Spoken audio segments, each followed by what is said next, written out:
In today's video, I am going to teach you how to charge recurring payments on Wix. Start by logging into your Wix account and opening your website dashboard. Once you are in the dashboard, go to the left side menu and click Catalog. Inside Catalog, select Pricing Plans. This is where you can create and manage plans that charge customers on a recurring basis.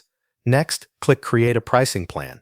Wix will ask what you want to achieve with this plan. Choose the option that best matches your business.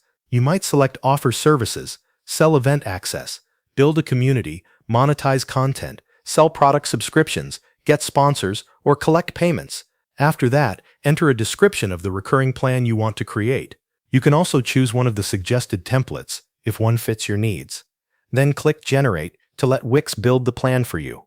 If you want to adjust a suggested template before creating it, click Edit and customize it first.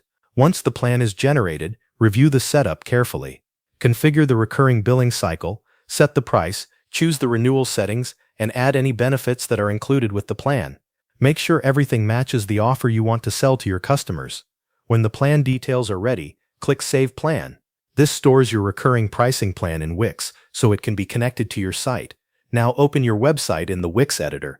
Go to the page where your pricing plans element is located. Click on the pricing plans element, then select Manage Plans. This will show you the plans connected to that section of your site. Check that the recurring plan you just created appears in the list. If it is there, your setup is almost complete. Before making it live, click Preview and go through a test purchase. This step is important because it lets you confirm that the recurring payment plan works correctly and that customers can subscribe without issues. Review the billing flow and make sure the pricing and renewal details appear as expected during checkout. If everything looks correct, return to the editor and click Publish. This makes the recurring payment plan available on your live Wix website so visitors can begin purchasing it. Thanks for watching. That covers everything you need to know.